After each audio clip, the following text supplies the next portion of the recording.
Hey, good evening. Welcome to the January 8th meeting of the Milton School Committee. As is our best practice, please join us in saluting the flag.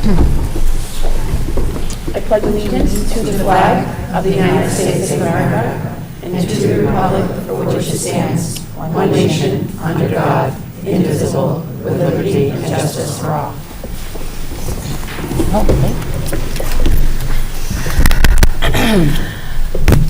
Okay, just want to take a look at the current agenda. Does anyone have any additions or deletions before we proceed? We're deleting facilities, correct? Yes, please. Okay. I thought that was just under my report that okay. All right, remove Facilities Advisory Committee. Under Finance. Was it Transportation? No, that's under the Chair's Under report. the chair's report. Oh, okay. She's going to. All right. Yeah. Okay. Anybody here for citizen speak? All right, then I turn it over to the superintendent. Thank you, Chairman Varela. Well, tonight's very exciting. First, under guests of the superintendent, I'd like to welcome the Pierce players under the leadership of their gifted and talented director, Bill DeShane, to come forward. And usually, Mr. DeShane is in the 24 hours before showtime, so it's been a while since we were fortunate enough to have you in person. Yeah. So the upcoming play, Pierce Players, January 23rd through 25th, Joseph and the Amazing Technicolor Dreamcoat, and I'll leave the rest introductions and facts up to Mr. DeShane and the Pierce Players. Welcome. They sort of own this stage. They know just what to do after all these years. You guys have been here. Just move. You can take the chairs out. You know, if you want to stand or sit. You know that. Okay. Yeah, that's just for the home viewers, Mr. DeShane. Yeah, Greta, why don't you take the other mic out too, so you have both, okay, hon? Good evening. My name is Bill DeShane, the proud director of the Pierce Players at Pierce Middle School, but I'm sure you really want to speak to these folks here, so I'll pass the mics and maybe you can introduce yourself. So your name and maybe the role that you play in the show as well. Okay. Hi, I'm Casey Olson, and I play Judah in the show. I'm Neve Darcy. I play Simeon. Hello, I'm Donna Guy, and I play Ruben. Hi, I'm Atticus Alessandro, and I play Joseph. Hi, I'm Roman Padera, and I play Jacob in Potiphar. I'm Owen Kramer, and I play the Pharaoh. I'm Sarah McKnight, and I play narrator 2. I'm Greta Curtis, and I play narrator 1. Great.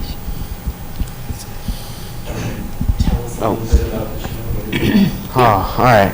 Where to start? Okay. Well, for one, it's a biblical story about a man who can interpret dreams. And we have all sorts of people coming and asking him for help, and because they don't know the meaning of their dreams. So Joseph, he tries to help them out and try and interpret their dreams. What about the music, Greta? What's the music like? It's really fun and upbeat, and I think you'll want to dance in your seats when you listen to it. And Greta, who's the composer? Who's the famous composer of this? Andrew Lloyd Webber. There we go. Right, so people would know. It's one of his early points, yeah. That's great. Have you guys had a good time doing it? It's a hard show. Yeah. It's really fun Yeah. though. So How's the choreography going? it's pretty great. Yeah? It's fun. And so what are the dates? Do you guys open Thursday, Friday, or you do Friday, Saturday, two shows? What is it? Thursday, Friday, Saturday, the 23rd and 24th. Okay. Check his shirt. Yeah. Yeah, okay, that's great. And what about tickets? How do we get them? Well, I suggest you go online and get them. I mean, because they sell out relatively quickly. But if you want, you could go and try and get them on opening night. Or PiercePlayers.org is the website. What is it, hon? Yeah. PiercePlayers.org is the website. And then you can order them right from the Pierce Players Yes. site? Okay, that's Yeah. great. And Yeah, you they can go order them live on on the 13th. Yep. Thanks. Okay. And do you guys have a number that you might do before you head out? Yeah, we're going to perform Any Dream Will Do. Yeah. So. Okay. All right. So are we going in formation? This will definitely sell out. tell them to face the other way. Tell them to face this way. Oh, yeah, for that camera. Otherwise, we can't see them. Right. Yeah, you Got guys, it. He's got yeah, Mr. Shea, yeah, face this way in the camera, and both they can That way they can see you at home. Yeah, they can see you. All right. Okay? Bravo. Except the camera behind them is the one that's out. I close my eyes, draw back the curtain to see for certain what I thought I knew. Far, far away, someone was weeping, but the world was sleeping. Any dream will do. I wore my coat. I wore my coat. With golden lining. Bright colors shining. Wonderful and new. And in the east. And in the east, The dawn was breaking, and the world was waking. Any dream will do. A crash of drums, a flash of light, my golden coat flew out of sight. The colors faded into darkness. I was left alone. May I return? may I return To the beginning. The light is dimming. And the dream is too. The world and I. We are still waiting. Still hesitating. Any dream will do. Wow. And can I just say, like, a cappella people, that is incredibly impressive. Like, at middle school, the high schoolers, man, watch out. Yeah. Anyone have any other questions or anything for them? We couldn't be more proud. Yeah, I'm excited, yeah. Yeah, can we have the show times? Yeah, yeah. Show time, one more time, the show dates Times, yes. and times. 7 o'clock on Thursday the 23rd, 7 o'clock on Friday the 24th, and then 2 o'clock in the afternoon on Saturday the 25th. Great. right. Yeah, all right, well, Can't wait to we'll see we'll it. be there, yeah, and break many legs, and I'm so excited for you guys. And I'm very impressed. Thank you. That Yeah, I mean, I gotta tell, you know, my daughter was a big Pierce player. I'm going home telling her you guys did a cappella. She never did a cappella up there. So that's incredibly impressive, so, all right. And to Mr. Deshane. Yes, as always. Great Bill Deshane. Take care, guys. Thank you. All right. Thanks for coming.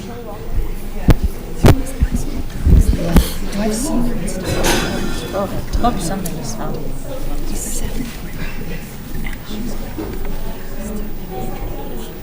Impossible act to follow. May we ask up the Collycott Site Council?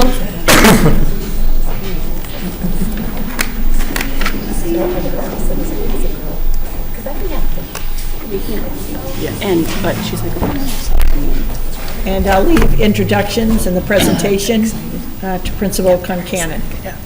Hello, thank you all for having us. That's on, right? yeah, it's for the television more, yeah. That is definitely a hard act to follow. We feel very proud. We know many of those students from so many different capacities, and to see Mr. Deshanes in action is such a treat. And I just said one of my favorite learning walk visits was to the Pierce Middle School to sit in his class. I could have stayed there all day, so thank you for that. It's our pleasure to be here tonight. Tonight I have with us Justine Novak, who's a district future problem-solving teacher, but also a Collycott parent. Zina Hamada, our assistant principal and curriculum coordinator. Ellen Lohan, who is the district elementary science coordinator, but has been on our site council as a Collycott employee for quite some time. Chrissy Jaffoon, kindergarten teacher, also candidate for school leadership program, finishing up in the spring, and Amanda Dare, a Collycott parent on our school site council. We have a great team, but this is who we have here tonight, and we're excited to be here with you. Tonight, we hope to share with you our accountability data and also some highlights. We also want to share our school improvement plan goals. We shared those with you in the spring, but we really want to show you how we're going to put those into action, and then talk a little bit about the school beyond the data. Do you want to?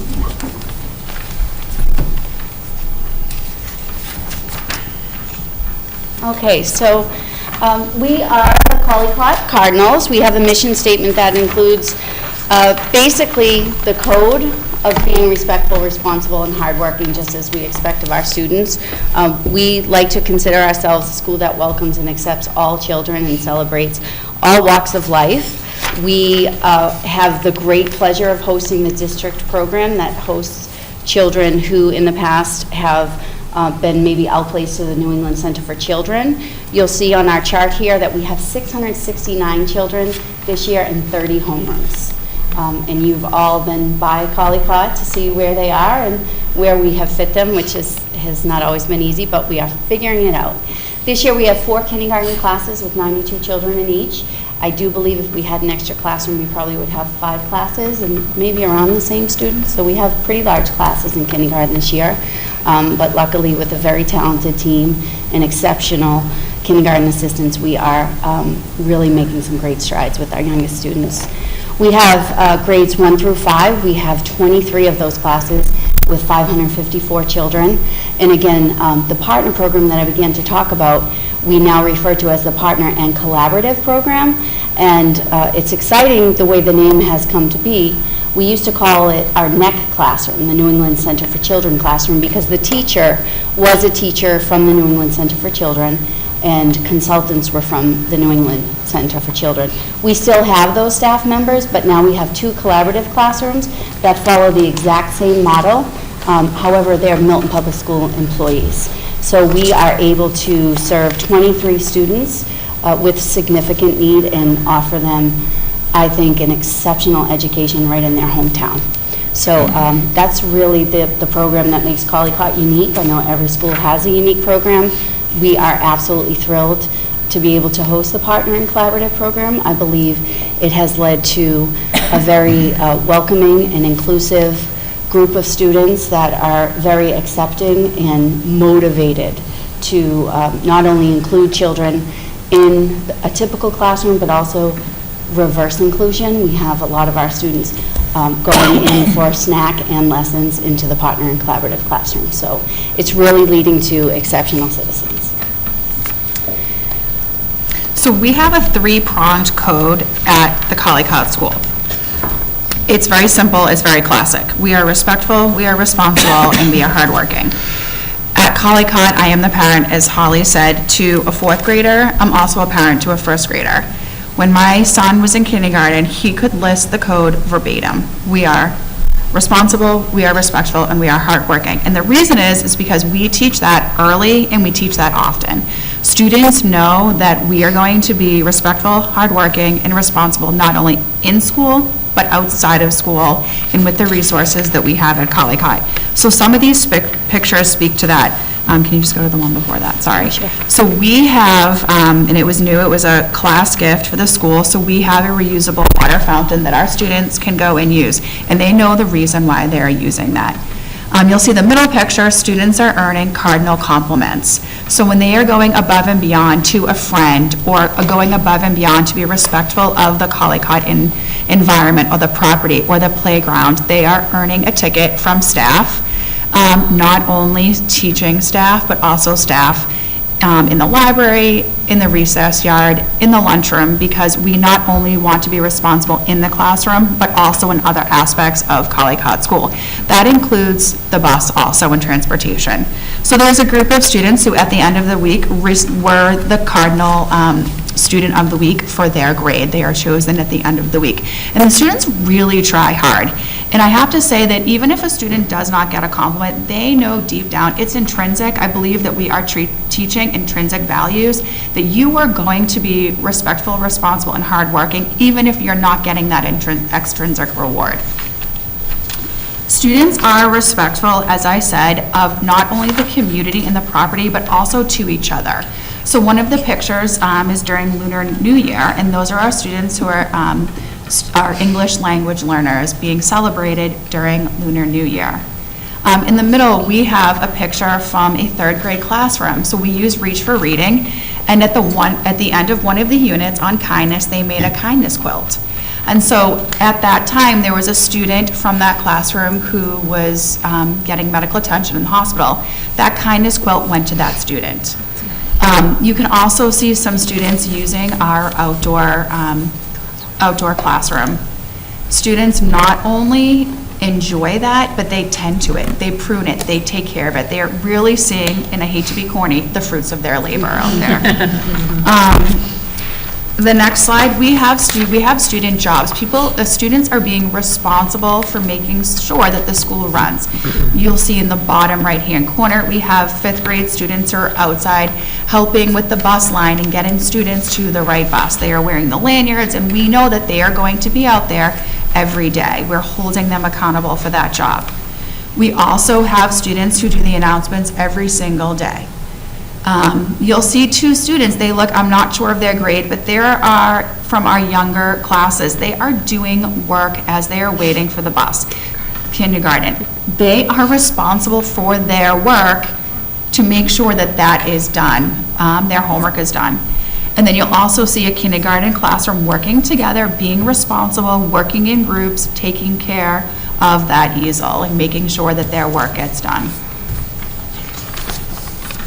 Hardworking. Our students are hardworking. I can say that as a teacher perspective. I can say that from a parent perspective. I see it when it comes home. I can hear the conversations in the carpool, in the cars for carpool. Our students are extremely hardworking.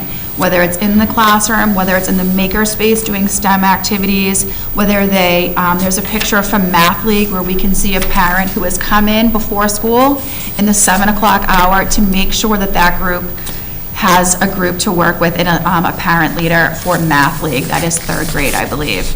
And you can also see a student who is so proud to show their certificate at the end of the week. She was our Cardinal of the Week. So, and I also want to point out the 3rd graders working on the STEM project that was for our National STEM Day. And there's an art picture as well there. I think our standards for art and music at Collycott are very high, and they work hard everywhere that they go, and phys ed as well. So I'd like to share with you a little bit about our accountability, and then we'll get into some of our data highlights. So at the Collycott, we have received a marking of 81% for the progress towards our improvement targets. So when the state sets a target for us, if you reach 75, you have met your target. So we are at 81% for meeting or exceeding the targets set for us at Collycott. When you dig into the data, it's clear that we have strengths and we also have areas to improve. So we've put together a presentation that will celebrate what we're doing well, but also help us make a plan moving forward so we have more to celebrate next year. Also, our accountability percentile is in the 90th percentile, meaning that Collycott has done as well or better than 90% of the schools who are non-high schools. So not just schools that are like Collycott, but that's a comparison for all non-high schools. So we have reached the 90th percentile. So we do have a lot to celebrate. So when we come to the highlights, we had, honestly, it was very hard to choose what we were going to talk about, and it wasn't only about data highlights, it's about all the support systems that we put in place to go forward with all our assessments, how we teach, everything.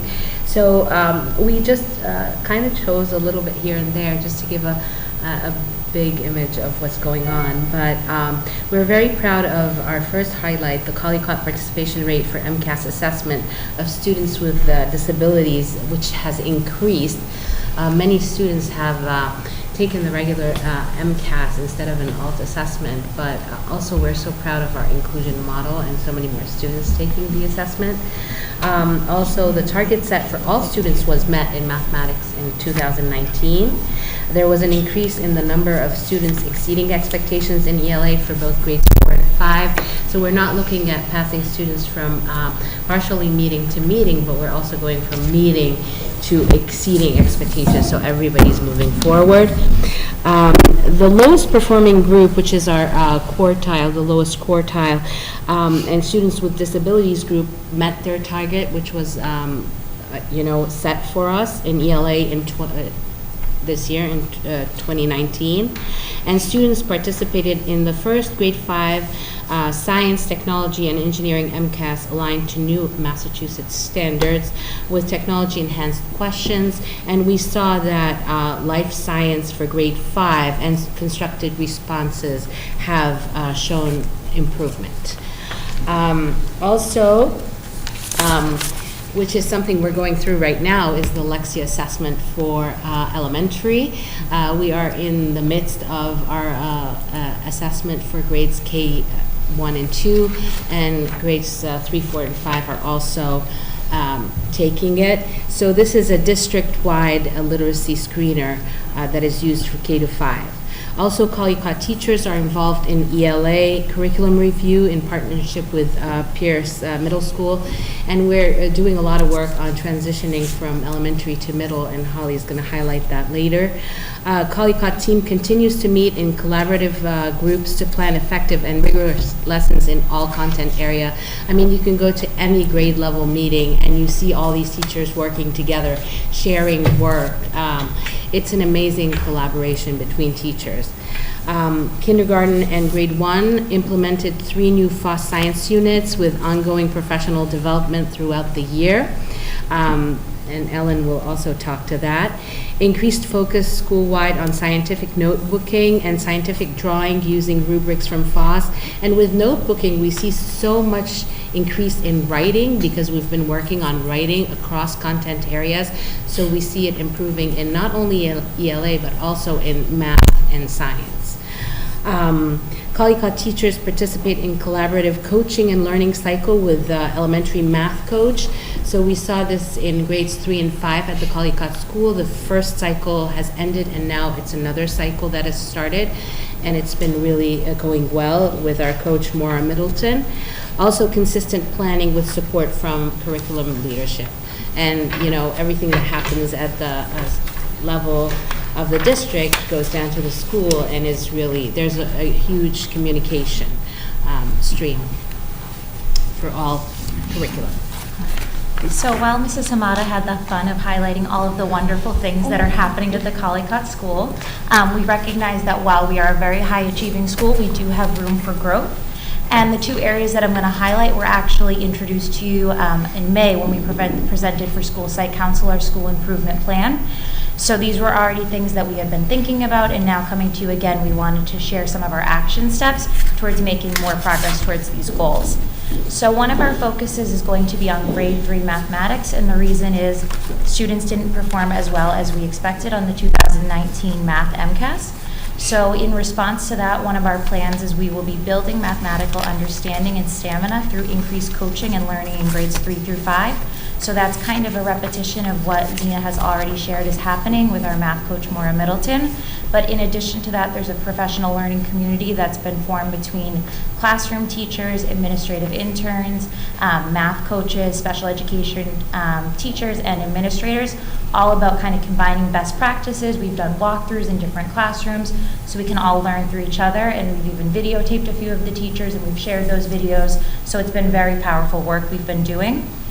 We've also recognized the need to increase technology integration for math assessments in grade 3.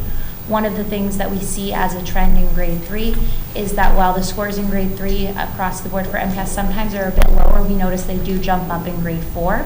And we know that one of the reasons is because students have taken the test before and they have practiced using the tools of technology.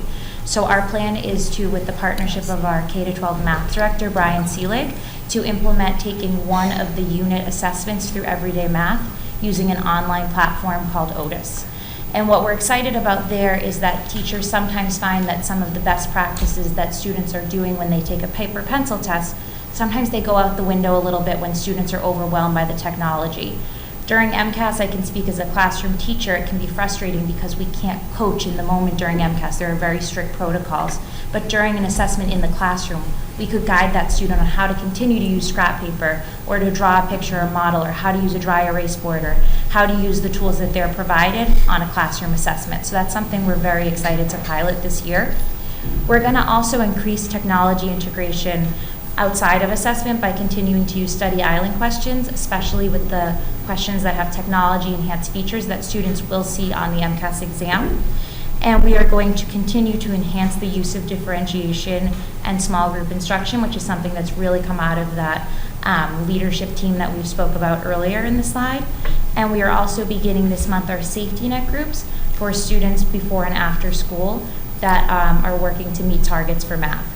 So as I mentioned before, that a lot of these strategies are also included in our school improvement plan, Goal 1, but we are really excited to get some of these things going. That will be starting soon, and many of them are already underway.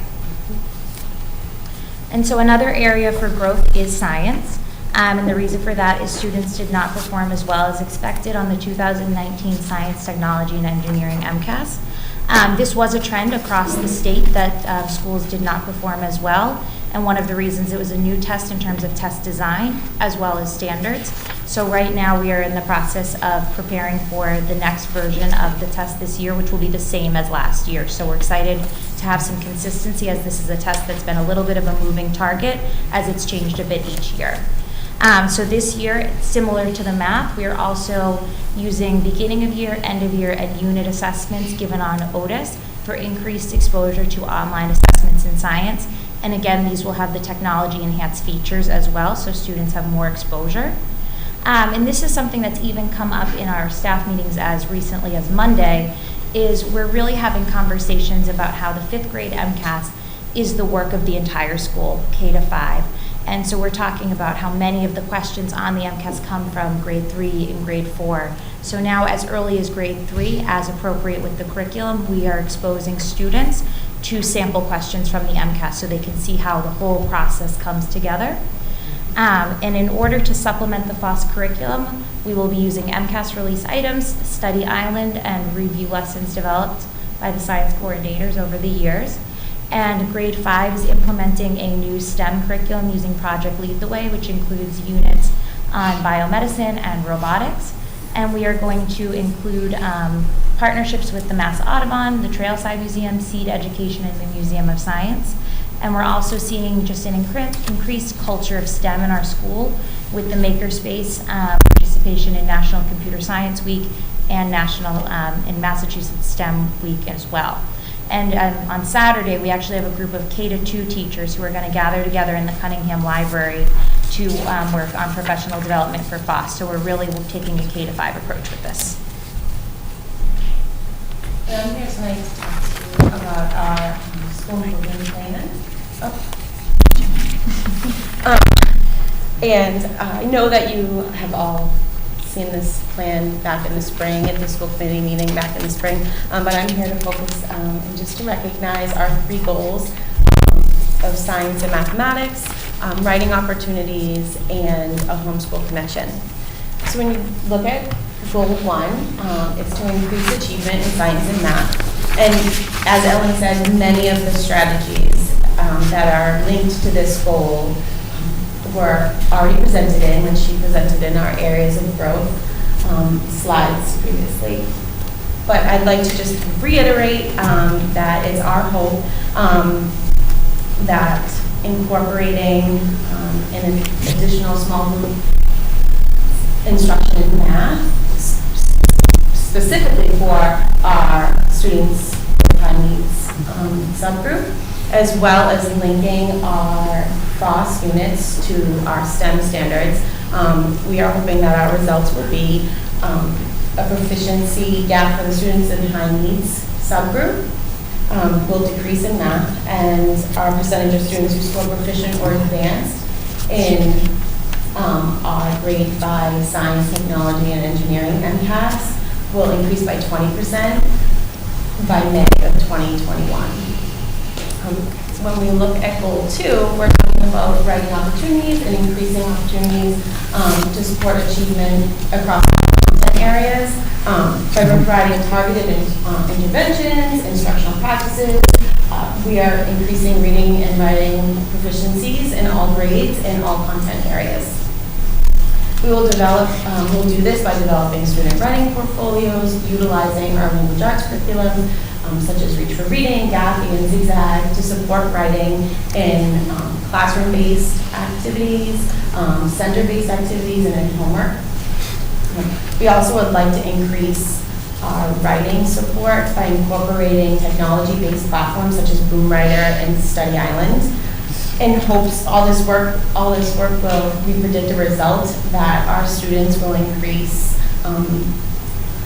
in open responses in May of 2021. And our third goal is strengthening home and school communication. It specifically states that we provide interventions, instructional practices, and extended programming to academic support for social and emotional growth of all students. It's important to us at Collegate that we are a welcoming and inclusive place. And to do this, we would like to become more inclusive by giving parents and students, welcoming them into school early and often, providing additional enrichment opportunities for families and students, and to communicate effectively and consistently with families. Thank you. And we didn't want to focus too much on that because it feels like we were just here and you were so patient with us. Well, actually, you came to us, and we had our 5th grade students help us along with that presentation. So we wanted to spend more time with you today talking beyond the data and really giving you concrete examples of what that means to go beyond the data. So one of the things that we have realized as a school site council, and a PTO group, is that children need some more support during transitions. And we know this, that children going from preschool to kindergarten and then 5th grade to 6th grade and then 8th to 9th, they need more help with transitions. So working with our PTO and our school site council, we have really changed a lot of the things that we've done for our 5th graders this year. It has been the most drastic change in such a short amount of time. And I really feel as though our 5th graders will have a smoother transition to Pierce next year. And again, this is coming from feedback for children who have already transitioned to Pierce, but also it's coming from the fear of parents who haven't been there yet, who maybe have heard about some of the challenges. So in thinking about what we used to do, I would like to share what we're now doing for our current 5th graders for the first time. And my 6th grader is very unhappy with me that we didn't do this earlier. So lessons learned. So in any case, for all of our students from grades 1 through 5, when they arrive to school, they sit at lockers. They get themselves settled. They might read a book or study, just get settled and wait for the instructional day to begin at 8:20. So if you come early, you have the opportunity to sit at your locker, get organized, have time, read. In 5th grade, we know that that was a challenge. To manage 125 5th graders sitting at lockers wasn't fun for anybody. So what we've now done is we've given all of our 5th graders the opportunity to enter a side door at 8:05, and they go right down to the gym. And they have a walk and talk from 8:05 to 8:20. So from 8:05 to 8:20, they're moving. They have 15 minutes of walking with their friends, talking. At 8:19, we have them file up and they report right to their classroom. They've already had a chance to see their friends, talk to their friends, and get some energy out. They are ready for instruction at 8:20.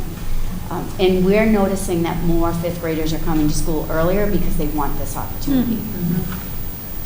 In the past, students filed to class in homeroom lines with teachers. So from recess at 1 o'clock, when recess ends, after lunch and recess, we would have 125 5th graders line up by homeroom. Now they're ready for middle school, but we're having them stand there, line up in a single file, and we're expecting them to be quiet and wait for their homeroom teacher. Now, when it's time for recess to end, the children file in. They file up to the 3rd floor, and we have lunch teachers stationed on the stairs to help maintain order, but they report to their locker and then to their homeroom class. So there's no line, there's no waiting, there's no frustration of anybody trying to manage 125 children, and they are taking the responsibility to get to their locker and to their class on time. I believe with this change, I believe that we have received an hour and 15 minutes of instruction back a week. Wow. So at 1:05, all of our children are in their classes and they are learning. Where in the past it's taken a little bit longer, we've had to manage lines, we have to organize them, it has taken time. So I truly believe that we got a lot of instructional time back with doing this. And the children feel like the kids. In the past, we had our students sit in the cafeteria with their morning homeroom assignments, so although they could pick any seat at any table, they were restricted to their homeroom. And for me, I felt as though that was important because in the cafeteria at that time, we had over 200 children, and it really petrified me. We had been talking about this a long time, and I had heard about the challenges of going to Pierce, like finding a seat at the lunch table was one of the biggest pieces of anxiety for children. So on the first day of school, without telling anybody, I stood in the lunchroom and I told the children to sit anywhere they wanted, and I held my breath. And it worked. And it has worked every single day since. And what I've realized about the community is that the children really look out for each other, and they're looking for that child who is having a hard time finding a seat, and they seek them out. So I really feel we've prepared them better to handle maybe a more intense situation in a bigger place, and hopefully they have the skills to work through that challenge. But I was the one holding that up. We had talked about it for a long time. I wasn't ready to give up control, and I just took a risk, and thank goodness it worked. In the past, we always do 5th grade community service projects, and they've been events that have happened outside of the school day, and a lot of our children are able to participate, but not all of them.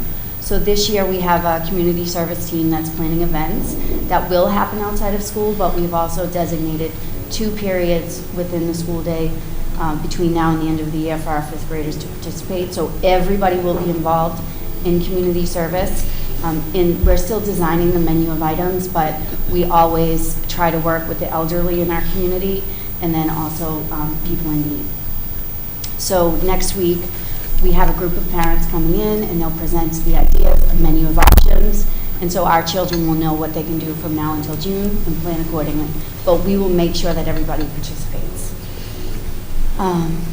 Also, students have assigned jobs within the school.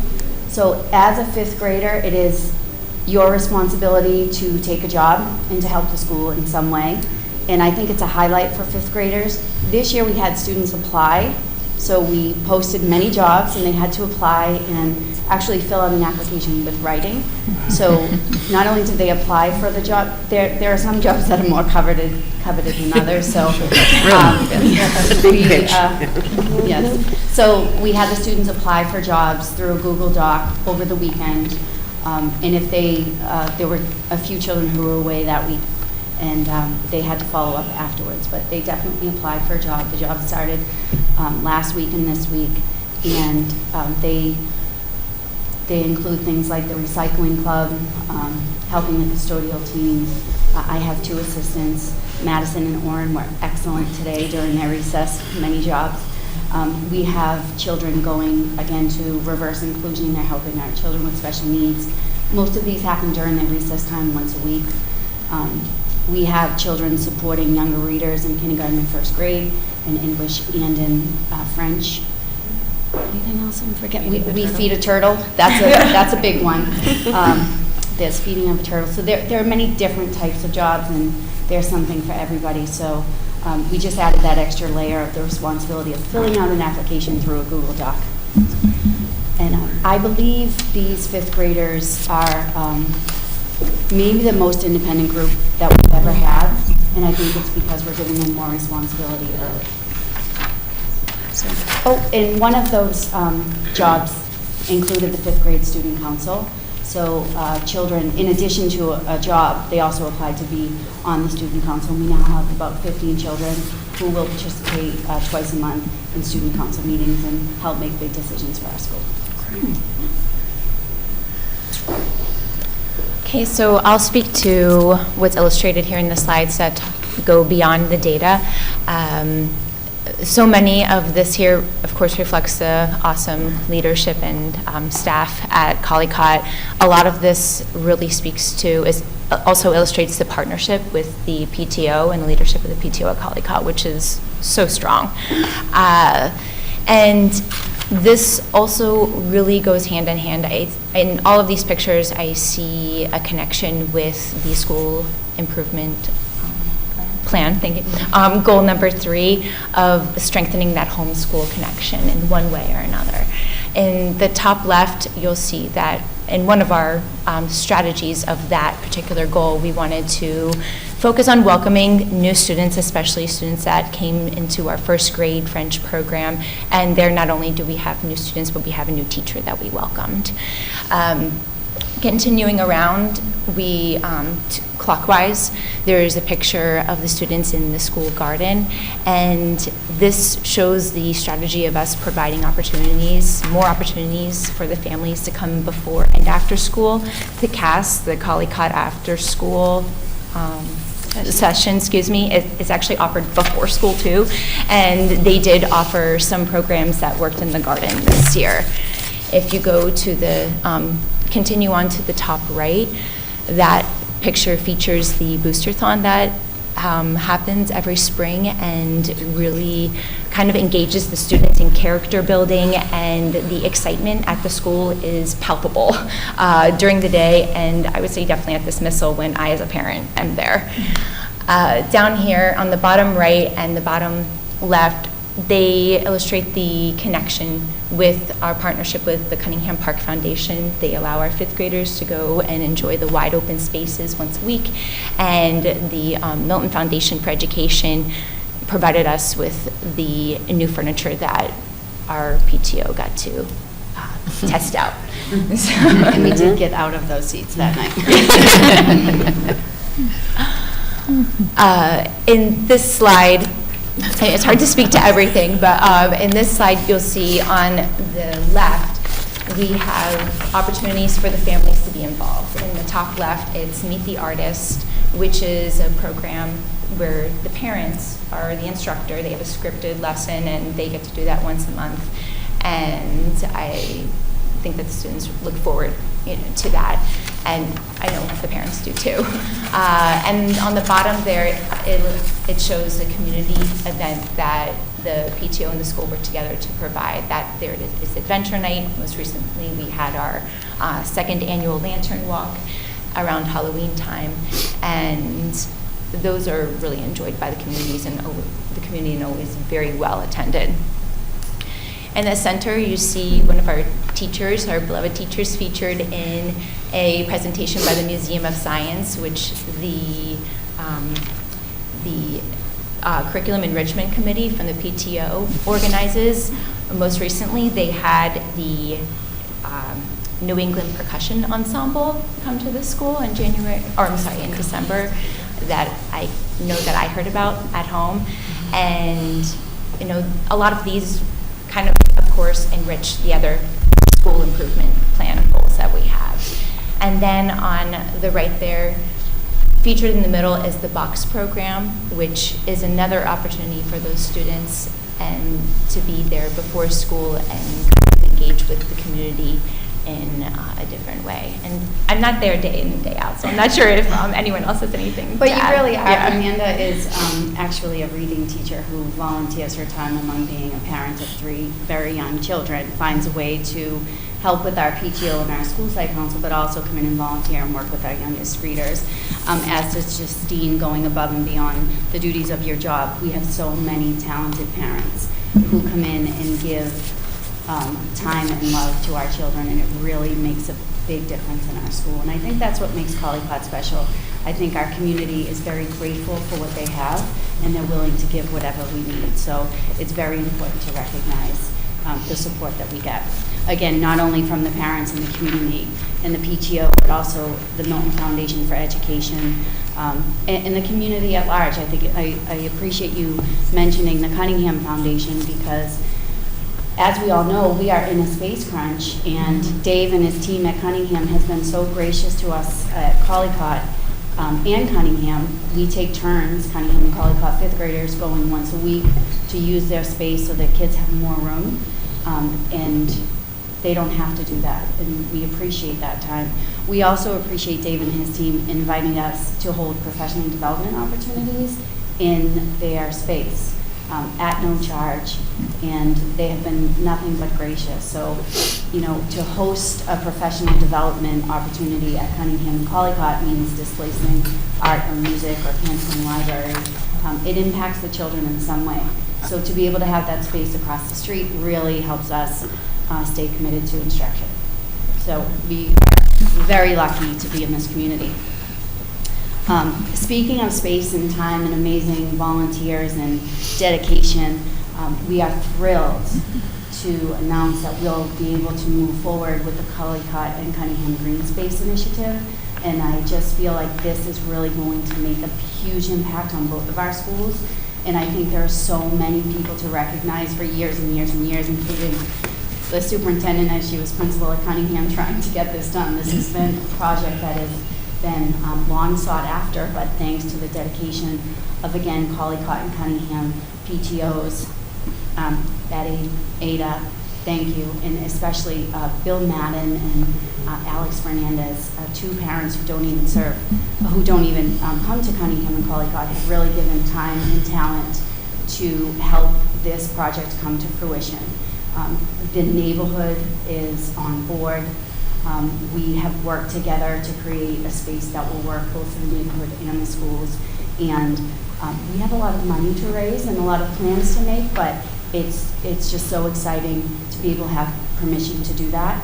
And I believe this additional space, and it is additional space, it's not a change to our current playground, this additional space will allow both schools to really maximize not only instructional time, but time to move, time to get to know nature and the environment, and honestly, just to have a safer place to play and run. So I wanted to really take time to make sure to mention this and thank everybody involved. So we're really excited about that and hope to have more information out to the public in the next 2 weeks. So that's Collycott, Beyond the Data.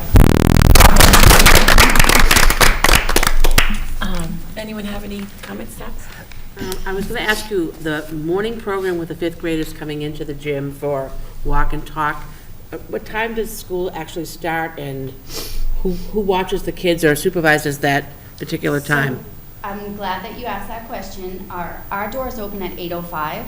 So from 8:05 until 8:20, we have teachers on duties, making sure that children are safe. The instructional day begins at 8:20.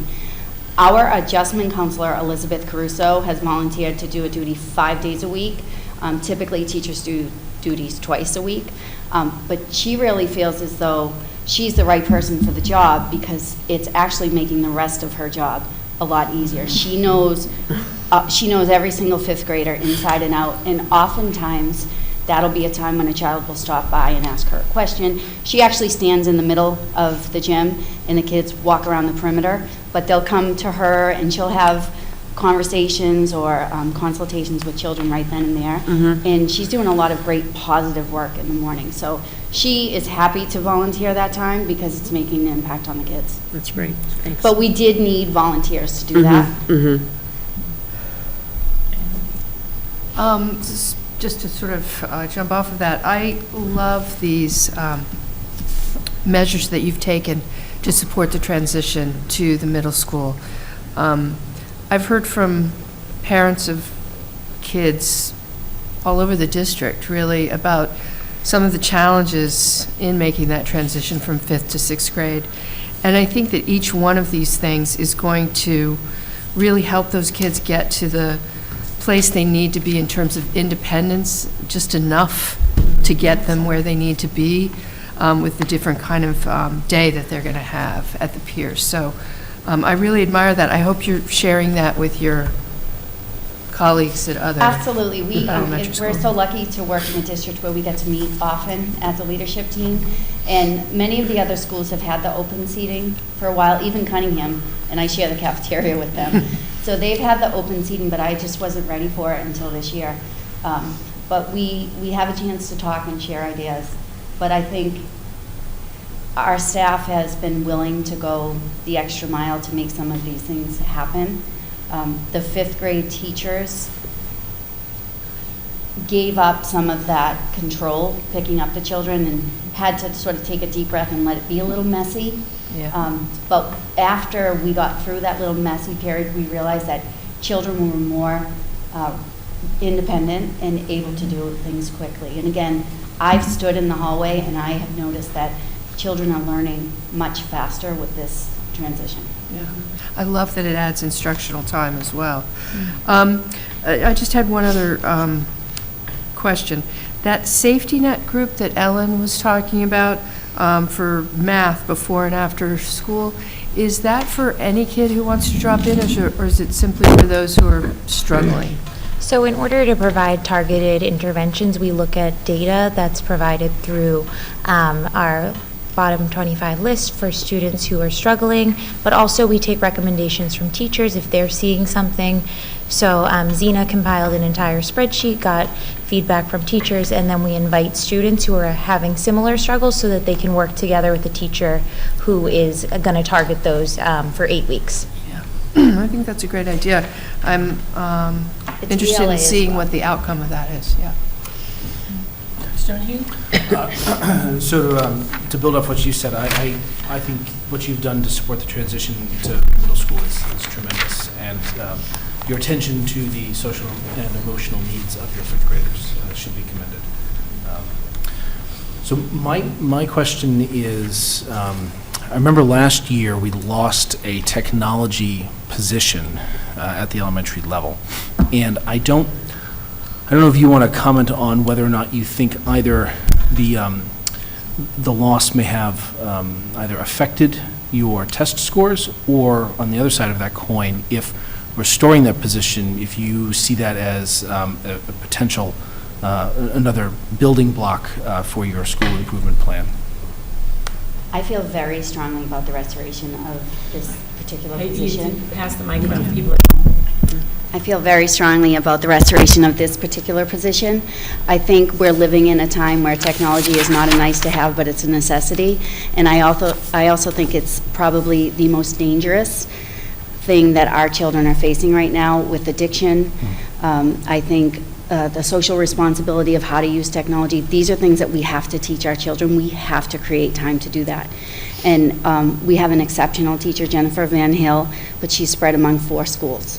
And knowing the children and connecting with the children and being available all the time is so important. So yes, the technology is important. Teachers, we can't keep up. I mean, once you think you're really knowledgeable, it changes. And you've heard things like Otis and Rediker, our new report card tool. What we have asked elementary teachers to do this year is really above and beyond what we should have. And we may have pushed a little too hard. So in order to have that, we need that support in order to make these things happen. And if we want to give children the opportunities that they need to survive in this world, we need a technology teacher. I also would like to just take a minute to also plug the social responsibility of technology is so important. We talk about wait until 8, we talk about phones and social media. It is probably the most dangerous thing for our children right now, and we need to be prepared. We need to educate them, we need to teach them how to use it, we need to teach them acceptable uses, and we also need to inform our parents how to help their children. So I think I would like that technology teacher back, please. Thank you. Yeah, so it's funny that you say that, because I was reading an article from my alumni magazine, and this woman who studies research, she said that you would Science Foundation would fund a research that you just take something and you give it to people, and you don't know what the outcome is going to be. And that's what we did. Right, we took this technology and we put it in the hands of people, and we put it in the hands of young people with no basis for how it would impact them. And it was kind of a startling thing to read and to think about that. Like, that's what we did. That's what we continue to do, and we really do have to help parents. I read a great article, maybe I'll photocopy it and send it over to you guys, about that you have to help parents either think of themselves as mentors and guides to technology, and to not have the idea that you you're not going to have any technology, like no exposure. Because if you don't guide and mentor your children, they don't learn. And you are their primary teacher as a parent, so you have to get on board and figure it out. Even if, like me, you don't love it. And I think parents are in a very difficult space, especially in middle school, especially 6th and 7th grade, because you get to that point where you really want to wait until 8, and then you get into that space where your child might be left out because they're the only one without a phone, or so they think, or they're not on the text, or so there's a lot of social pressure, and I think parents really need support in how to make good decisions. I think we are in a better place now than we were 3 years ago as far as educating children on how to use it. And I think parents are more aware that they should wait, but they're still struggling. It's hard. It's really hard. It is very hard. Yeah, it's impossible almost. Sheila, I mean, my boys were a little bit, they were young. So when they were younger, it wasn't an issue. So it was kind of easier for me in some ways. But I just wanted to ask you about the science. I love the that is a whole school approach. And I'm wondering if the focus in the Reach for Reading program, there's a lot of science, right? Yes. If that helps, is it complementing or supplementing any of the work that you're doing as you look at the needs of the science across the It definitely is. So with the Reach for Reading curriculum, the units will kind of go back and forth between either having a social studies focus in the even units, and then in the odd units, it will be a science focus. So they definitely complement, and we have teachers that are working with myself and the other coordinators to kind of fill in those gaps. And so teachers have actually been requesting for the science curriculum, is there any way we could use that kit during this month because it actually complements our Reach for Reading? The reading has to be done in a structured sort of way, but the science, because it's in the 3 different domains, could really be done in any order. So we've made some changes to our curriculum so it aligns with Reach for Reading. Great. We've had some teachers who've been going above and beyond with the Reach for Reading and doing science extension projects. We had a teacher in 5th grade, Karen Curran, had her students making a solar oven outside because she saw it in Reach for Reading.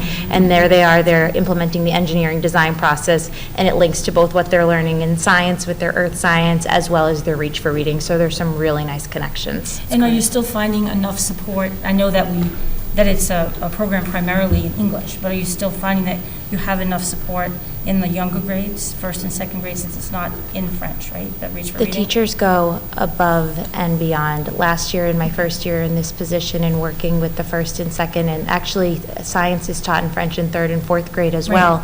And those teachers go above and beyond under the leadership of Martine Fisher to translate everything. They meet collaboratively on Saturdays. Many of them are coming to my professional development this Saturday. They really go above and beyond, and that's a group that should be commended for their work in implementing the FOSS curriculum. Thank you. Also, there's an extension with the writing that we see in both French and English. You walk into a 2nd grade French immersion classroom, and the writing that happens about science. That's great. The content being science, in building towers and bridges and, anything, evaporation and the stages, and being able to express all those steps in a paragraph is amazing. The notebooking is super important. Yeah. It's That's really great. come a long way. And I know that we'll be doing the math review, and so I'm wondering, as you think about math curriculums, and I don't know as much about math curriculums, but thinking about that overlap again, and how a math curriculum can support a science and an English and a language program. So thank you for all your work. It is quite inspiring. Thank you. Thank you again for all you shared with us tonight. It's wonderful to hear all you're doing.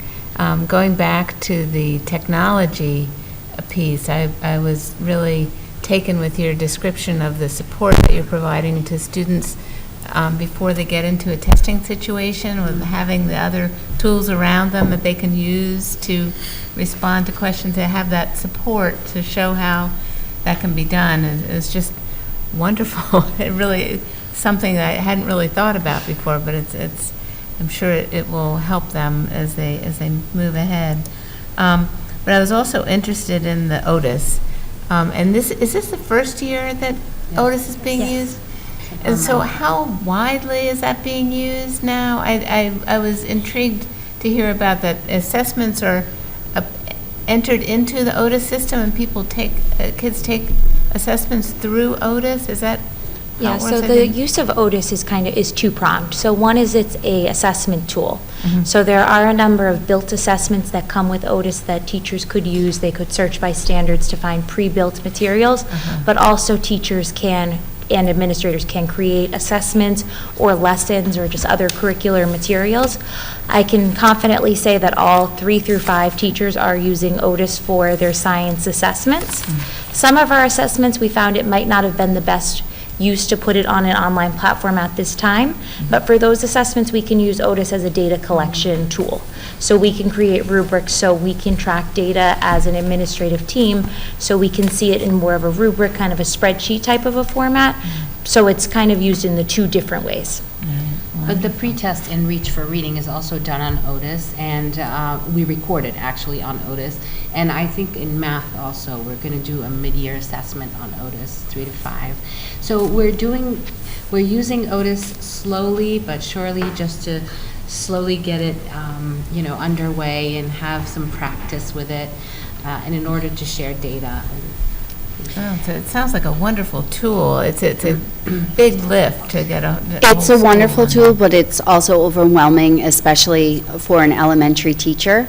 So I really appreciate when the curriculum coordinators make a plan and actually expedite the uploading of assessments for the teachers. I don't think it's the best use of teacher time to spend a lot of time getting the assessments on there. So I think we've discussed, as a leadership team, ways to get more assessments on Otis without taking the elementary teachers' time. I also know that it's being used at the middle school. The beautiful part is that you do get immediate results, and it is a great data collection tool. What we're struggling with in the beginning phases of this is getting a lot of data on there. So we just need to get really organized and expedite a plan to make sure that everything we want to see is entered there. So that's where we are right now. Will that data be able to move on with children as they go through? That's the nice thing about it. The goal is to collect as much as possible in a tool like this that speaks to our report card, and then always have a digital copy. So that's the goal. We're just in the beginning stages of it right now. And It's a wonderful project, so good luck. Thank you for your efforts. So, I wanted to query you on a lot of my colleagues about the technology. So, so just to go back for me to follow along. So the curriculum, would the curriculum coordinators, as far as the assessments though, you create for the FOSS, for the science, Ms. Lyon, do you create the assessments that you feel would be beneficial, to adhere to standards or whatever, and then ask the technology teacher to put it on Otis, I guess is my question. How does that exactly So work? I've been putting them on Otis myself. Yeah. Okay. So that's my other question. I know FOSS has been around for a bit. I know everyday math is, old school, but, I know we're assessing.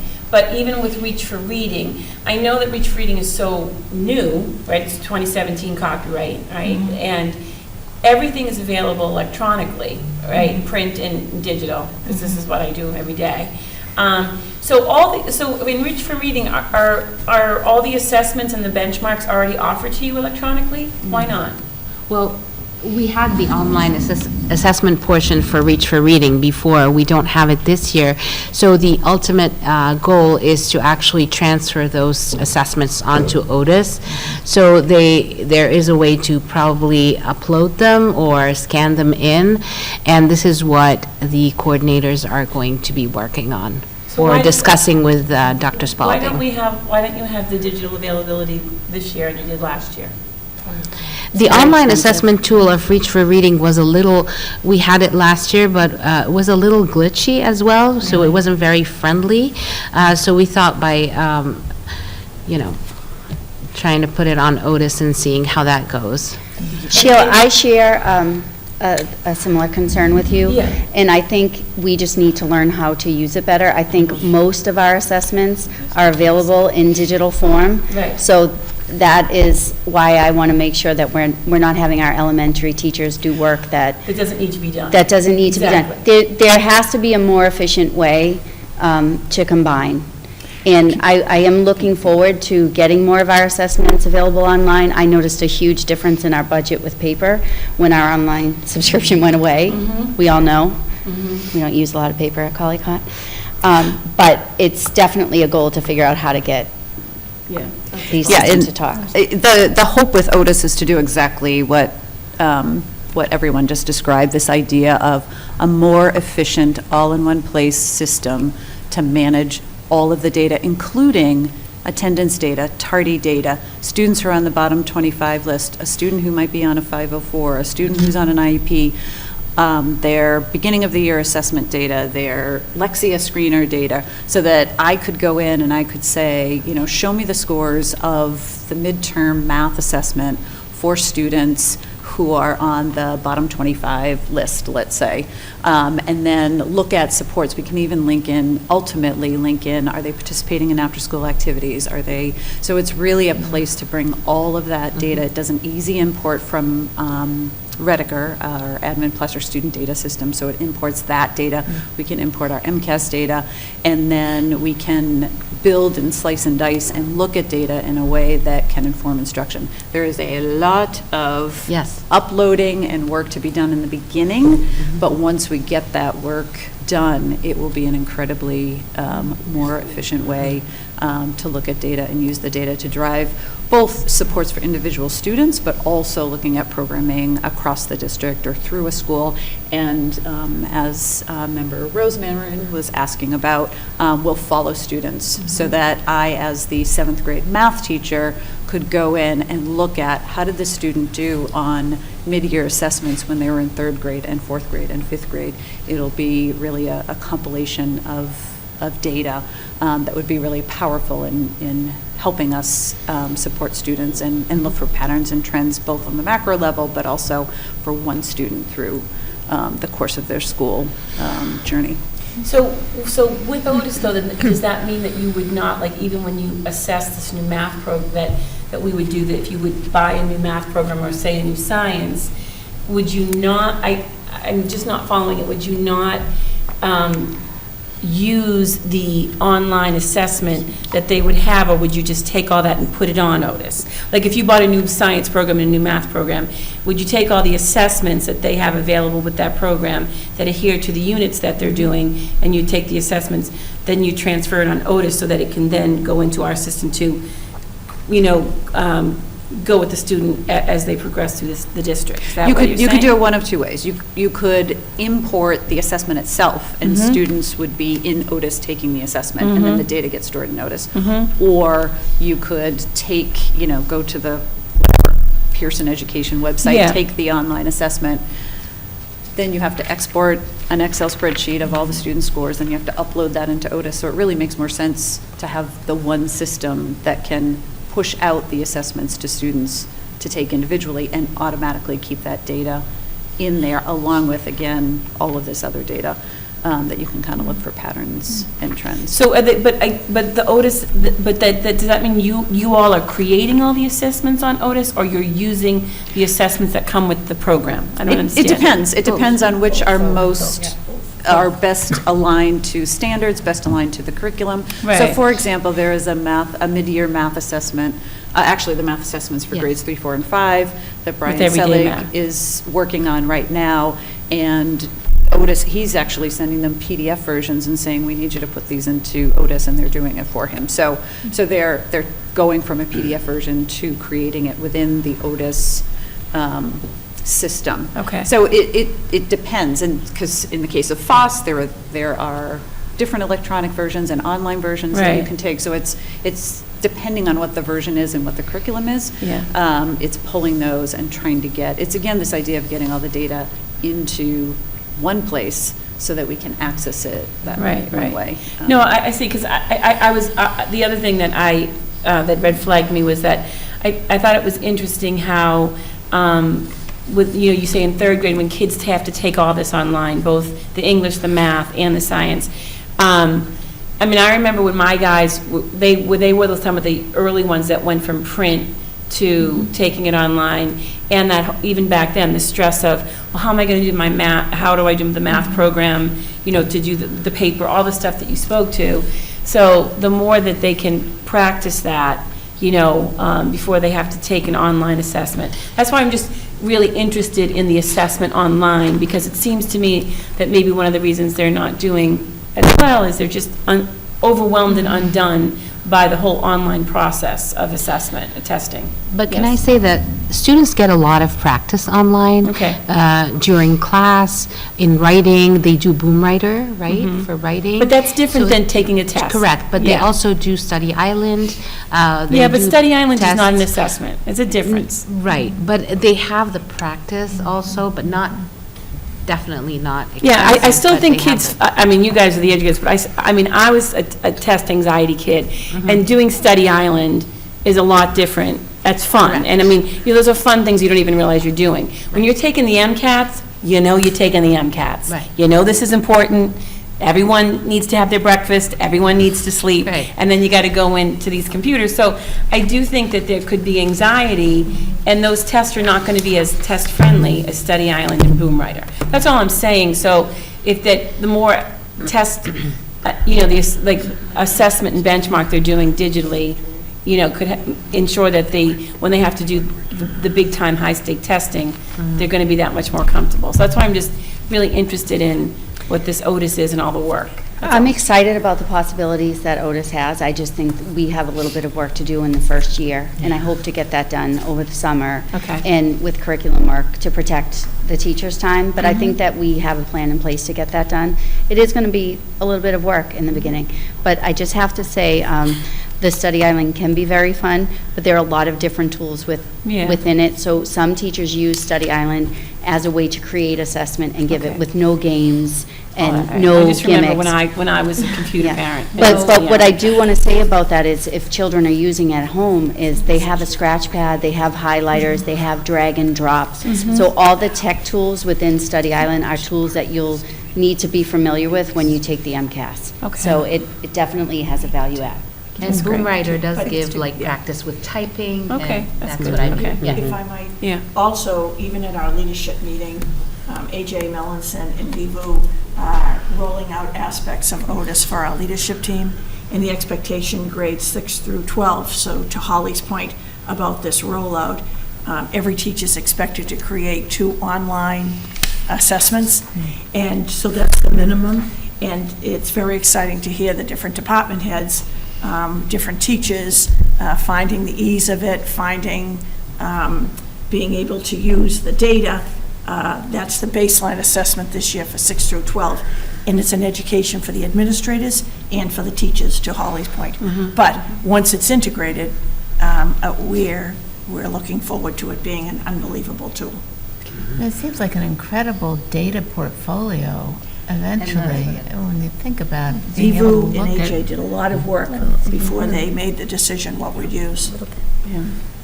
Okay, well, just really interesting, thank you. And 5th grade stuff, again, echoing, just super awesome. I think can't wait to see the ongoing results moving forward for that, So, anyone else, Ms. Superintendent? Outstanding. Thank you. Thank you. Thank you very much. Thank you. Very briefly, tomorrow night's a very important night in the Milton Public Schools, our preschool information night at 6:30 in the Milton High School auditorium. Tomorrow night's another very special night. I was approached by Melissa Fassel-Dunn, and she has an annual event. She asked if we had a fundraising cause in the Milton Public Schools, and I mentioned our music program that opens up at grade 4 to try to assist students who might never be able to access a musical instrument or music lessons. And Ms. Fassel-Dunn agreed, and tomorrow night she's having an event, Milton Neighbors, a celebration at Navarra's from 6 to 8. All the profits will be donated to our music program for children who want to take musical instruments, and I have to compliment her in her press. She's put out for musical instruments, and she wrote last Sunday afternoon, instruments were delivered to her home. Amazing. And we have Dawn Sykes and Dr. Elaine McNeil-Jamai addressing the guests tomorrow night, and our students playing as the guests enter the event. So that's one individual Superintendent, making a difference. Could you tell us how to donate if we can't attend the event at Navarro? how about the I don't know the site, so tomorrow I'll highlight it in the blog. Okay, At the great. top of the blog. I'll donate, if residents can't go, I'll take care of that tomorrow. It's a great question. No school Monday, June 20th for the Martin Luther King holiday, and also to remind all residents of the event that will take place, that will be highlighted in the blog, my blog tomorrow. Student artwork, Milton High School students and elementary students and middle school will be singing, and that will be at the Bethel Temple on 138, Lynn? Yeah. 138? Blue Hill Ave. Blue Hill Avenue. Yeah. Blue Hill Avenue. Yeah. January 21st. Concord Baptist, or? Yeah. Excuse me? Concord. Yeah. And then January 21st, the Parent Series, Mary Cole presents vaping and our youth strategies for prevention. That's we hope that we fill the Milton High School auditorium at 6:30. Your next school committee is the 22nd. Ms. Varela will deal tonight with our upcoming budget presentations. You saw our PS Players tonight. Very interesting. We have a new group at Milton High School of parents. They're calling themselves the Backstage Boosters. They want to come to one of your meetings to introduce themselves, and they're having an evening of one-act plays directed by Sidney O'Toole and Luke Palmer and Kevin Black on the 30th, the 31st, and the 1st, so look at the email blast for information. Another equally important night in the Milton Public Schools, if you'd circle on your calendars, February 25th, first grade information night, followed on March 2nd with a part of that night, the STEM information night for those parents choosing the English Innovation or the French Immersion program. And we'll have a blog tomorrow that will highlight, and we'll put at the top where donations can be made to that music program. Thank you. For Chair's report, first thing I just want to, it's pretty brief, but the first thing I want to bring to your attention is Dr. Donahue mentioned at our last meeting before the holiday break that tonight, actually, the Select Board is having a meeting about the Ice House, as they call it, the Ice House 40B proposal to mass housing. So that space that was being called the Ice House on Blue Hill Parkway is now been, I guess, approved for 40B housing. But they're having a meeting tonight where the members from the mass housing will be there, and the Select Board has asked each department to put in any kind of statement of concerns that they, might have with regard to the 40B being there. So Dr. Pavlicek, on behalf of the school department and the school committee, put together a memo that was submitted, since our meeting tonight is at the same time as that, and none of us can attend, about what our main concerns are with it.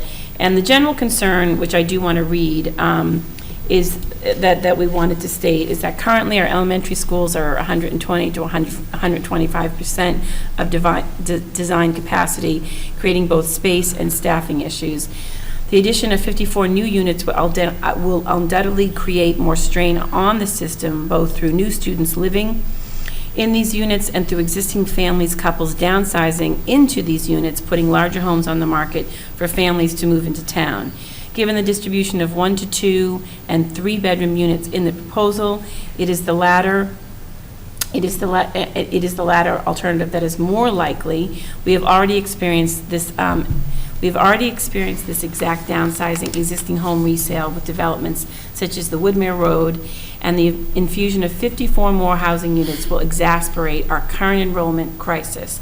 A mix of commercial and residential spaces would partially alleviate some of these concerns. So we just kind of wanted to put that out there. That's what will be read tonight at the meeting. And we also speak about the concern that given the location of that Ice House 40B, it's across on Blue Hill Parkway, from the access driveway to the Milton High School, consideration needs to be given to providing a safe means of crossing that parkway traffic at that point. So given this road is controlled by the Department of Conservation, the DCR, negotiations with them are necessary, but we wanted to say if anything goes there, we feel something has to be put, some kind of a crosswalk regulation has to be put there.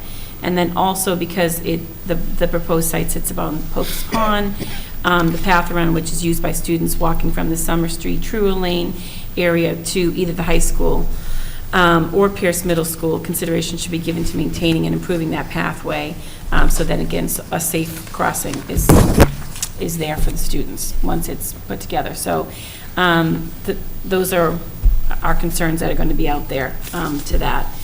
And then also at last night's Finance Subcommittee. Thank you. Thank you for putting it together. Okay. Last night at Finance, at the Finance Subcommittee, we had a consultant from Futures Education, which is a transportation consulting firm, come to speak to the committee about the cost of owning and operating school buses. As you know, and we've mentioned before, we have an ongoing, really, crisis with our transportation right now because of our enrollment crisis, which then spills over into the buses and transportation. And as we've said before, over 90% of districts across the Commonwealth use vendor services for their transportation. We decided that we would look into having a consultant come in to see if we could have a more efficient study and help advise with our contracting of vendors and our contracting process to see if we can get more bids and more within those bids, better cost containment for the district with buses, perhaps maybe get more buses for a better cost. So he presented at the Finance Subcommittee, and because there were several members, all of our finances are posted as open school committee, we did take a vote to have this Future Education's consulting company to conduct an efficiency study and to We voted to recommend. I'm sorry. Oh, yeah, I'm sorry. Voted to recommend that to us to make a vote tonight. And what it would entail would be to conduct an efficiency study and to contract and supervise our transportation bidding, which would happen at the end, which would be happen for next school year. So this winter and spring would be preparing to put in a bid for next school year. So the cost of each study would not exceed $9,995. But at that, because of the timing, we needed, and it deals so much with money, we wanted it presented at Finance to be able to make a recommendation to speak about it tonight at school committee to take a formal vote to be able to hire this firm to do those two jobs. Does anyone have any questions on it, or do you want to speak to it? I'll just make a couple of comments. Given that we only have one bidder, and we've only had one bidder for our regular bus transportation in the district for years now, we need to do something, because if we don't, the one bidder that we have, certainly there's no competition and our costs could increase, according to this consultant, as much as 17% over what we're paying, which is outrageous. So in my opinion, having this consultant come in, give us advice on writing the RFP, on figuring out strategies to get more bidders in is well worth that money. This consultant will also talk to us and write a formal report about the efficacy of owning buses, leasing buses, whether it's better to just have bidders and do it the way we've always done, and so forth, and what's best for our district and what's best financially and so forth. So I think that, even though this is a substantial amount of money that we're talking about, it's under $20,000, and I think moving forward that it's money well spent and that we need to spend to be able to put ourselves in the best possible position to provide transportation to all the students that need it in the district, and to do so at the minimal cost for us. I would also like to say that, we had that meeting, was it in August when we had the Yes. meeting with the families here at the high school in the auditorium, when we discussed the Waiting list, we had less yeah. seats than we needed for the number of people who wanted them. And, some of the people that were in the room kind of felt we weren't prioritizing transportation, or we hadn't thought about it, or because most people aren't following it as closely as we are with, bated breath. So I think that this speaks to that need, that we've really at a cross point. And I, for one, really felt that we need a plan. Before we go investing in either leasing buses or buying buses, that a plan, a well-thought-out plan for what that would look like is important. And it is an upfront investment, but he has dealt with districts that are a lot larger than ours, so, and he did have some thoughts about that as well. But I do think that this speaks to that concern that community members had about our plan and our prioritizing getting students to school. So hopefully this will lead to a long-term plan that can make it more cost-efficient for us, and better for the students and the families, so. We'll see. Donahue? And Chair, I just wanted to ask you to repeat yourself. I missed the cost of the, of it. It's right here.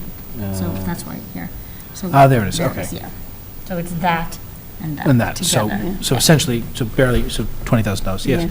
Yeah. I think it's a great idea. We definitely need some assistance in this area. Dr. Pavlicek, can you remind me what our current bus contract escalation cost is year to year? Is it? Well, we're in the final year of a 3-year contract. Correct. So it was a fixed rate for the 3 years. Okay. So there wasn't an escalation within those 3 years. It was $71,000 per bus for each, and we have 10 buses for each of the last That's 3 right. years, which is why we're, given a sole bidder, you would expect Yeah. a fairly significant increase in 1 year. And I must be can you, the escalation for that contract relative, maybe I'm thinking about this, the escalation cost for that contract relative to the contract before it was, and correct me if I'm wrong, approximately 6 or 7% over the cost of the prior contract? It was more like 9%. 9%, okay, which is 3% per year for a 3-year. Yeah. But more so because you're paying that all up front. So it's to the points that everybody else has made. When we put out a bid for vendors for our bus service, and there's only one person who responds, we open ourselves up to cost escalation like that, and especially going into a year where we're going to have to rebid. I could imagine the cost going up 9% at best in this coming contract, and that would be a significant financial hardship. So any assistance that we could have managing that process and managing the options, because as we have spoken about and prior iterations of the school committee have discussed, do we own our buses? Do we bring it all in-house? Does that make it less expensive? Does that make it more expensive? Having a professional guide us through that process would be very, very helpful. Great. Ada? Yeah, I was very impressed with this gentleman who came in and spoke the other night, and I just think the timing is right. Yeah. The fact that we need to go out and rebid this contract and to have professional help to do that and to look at our options in front of us and to get professional advice on that is money well spent and could be money saved in the end. Yep. Yeah. All right, so I want to make a motion for us to approve the hiring of Future Education's consulting to do the efficiency study and to assist with the contract and supervise our bidding. Do I have a second? Second. All in favor? Unanimous. Okay, great. And the second thing that wanted to discuss, that was also discussed at Finance, is that we are going to go out and do 3 sessions on our budget process. It's called the FY21 budget presentation, but what the main purpose of the budget presentations will be is for parents and guardians, and I also sent out a formal invite to Susan Galvin to send out to town meeting members, so if any town meeting members want to join at any one of the sessions, they're welcome to. Just to walk parents and guardians through our budget process, what we've done so far this year, where we're at, what we have put in for what we call our needs-based budget for the 2021 year, but to also explain to them what we've done, where we're at, and what else needs to be accomplished before our town meeting and the budget is actually voted on. So those presentations will be Tuesday and Thursday. I'm sorry. Yeah, they're right here. Are they on here? Yeah, I'm sorry. they're on the Oh, they're sheet. right here. Sheet. Okay. So January 28th at the Tucker Library for the Glover and Tucker schools. And again, it'll be the same presentation, so any parent and guardian can come on any of the nights. But the 3 dates are the Tucker Library, January 28th at 6:30 p.m. The Cunningham Collicott Library, January 29th, which is Thursday at 6:30 p.m. And February 12th at Milton High School Auditorium, also at 6:30 p.m. So that will be in the superintendent's blog every week leading up to that, just to remind people. And want to put it in the times, that would be great. The more people that you know about it, the better. So I think it's an important night for people to see where we're at with that. Okay, passing on to Finance Subcommittee. Great.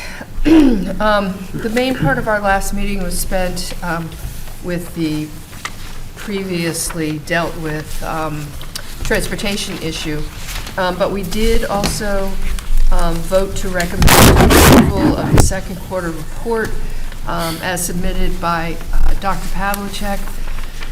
I hope you all had time to look through it, those of you who are not on finance, but for the viewing audience, I'll hit some of the highlights. Basically, payroll is on track. That's number one.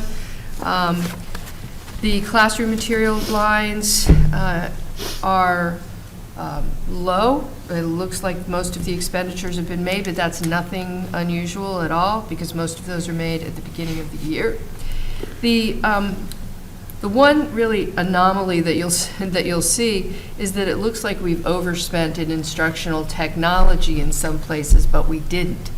The problem is that DESE has given us these new accounting protocols, and they want instructional technology to go in different places than the way that we have historically recorded it. One of the issues is that classroom technology hardware looks like it's underspent by $90,000, but the reason that that looks that way is that we can't charge equipment to the instructional category unless we can verify the classroom to which it is going. And some of these things that we buy may go to any classroom. We buy stuff ahead so that it's there to make sure that when things break, we have items. But also there may be items that are used in multiple classrooms. So it's difficult. So what Dr. Pavlicek has actually recommended here is that in future budgeting, we're going to shift our a way of recording it from instruction, for that particular item, from instruction to reflect it better elsewhere in the budget. Looks like we're a little bit under budget for special, out-of-district special ed costs and special ed transportation, but it looks like we have some out-of-district placements that are likely to occur in the near future, and so that will change, but it's always nice to be under budget at any given moment. We should bask in it.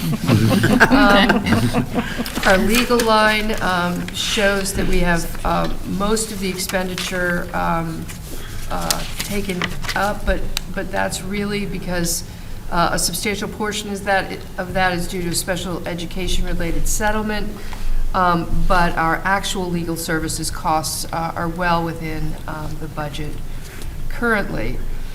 And that's really it. We received an early childhood grant this quarter of almost $27,000, so that's also some good news. But basically, everything looks like it's on track and on target, and I'd like to thank Dr. Pavlicek for once again putting together a clear and concise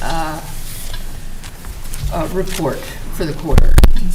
So I'm going to make a motion. We can still discuss. People can make comments, but I'm going to make a motion to accept, to approve the second quarter FY20 report as submitted.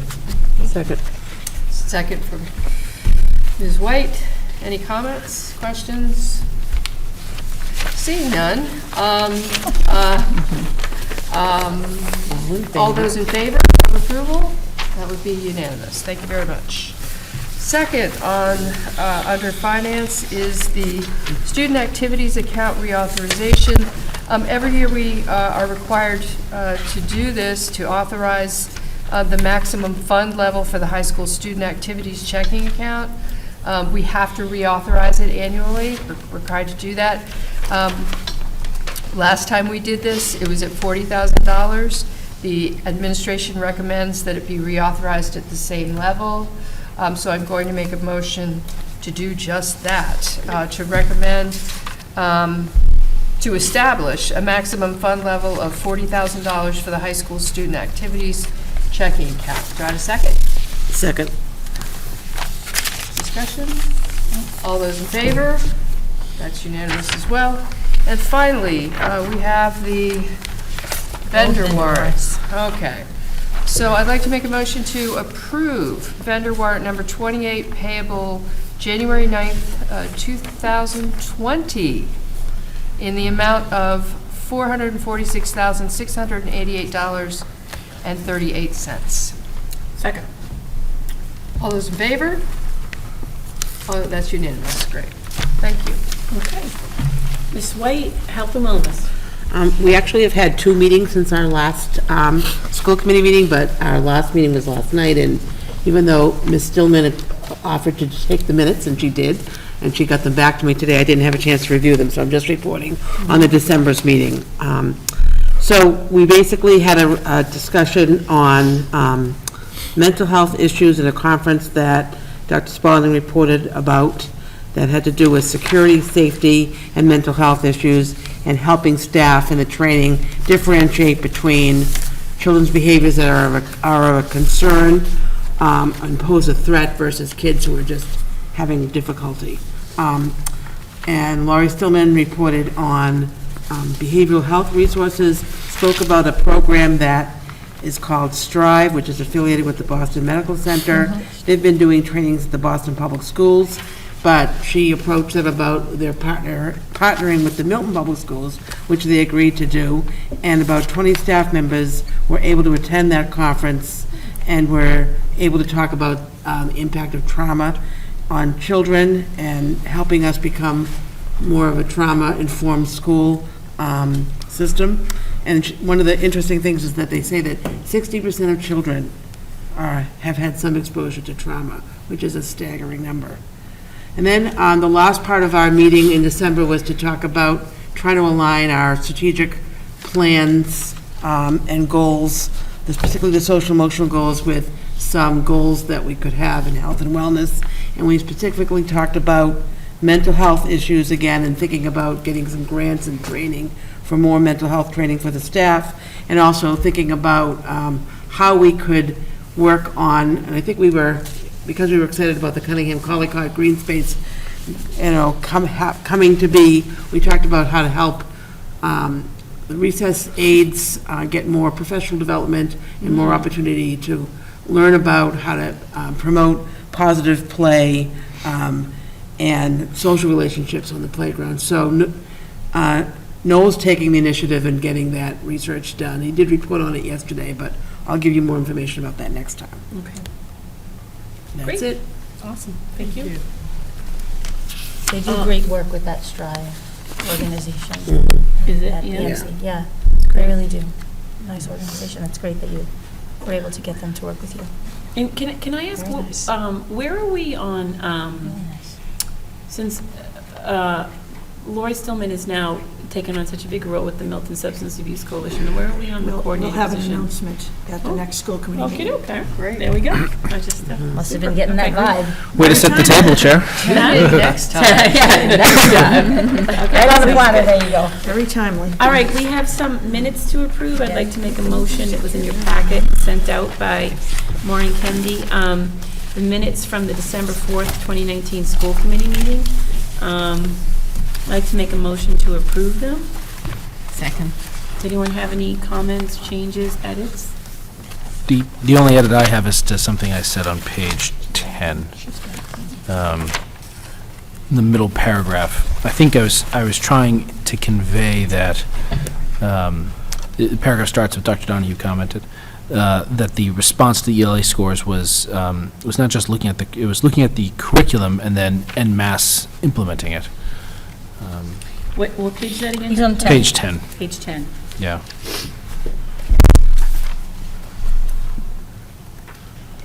Do you have that, Maureen? Yeah, you good? Okay, so I'd like to make a motion to approve them with the minor edit Dr. Donahue stated. Can I have a second? Second. Okay, all those in favor? Great. I'm abstaining because I wasn't there. Right, she wasn't here. All right. 5 and 1 abstain.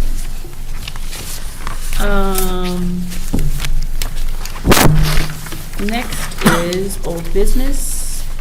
We really don't have anything. No citizen speak topic response. Next meeting, hold on, I have it here.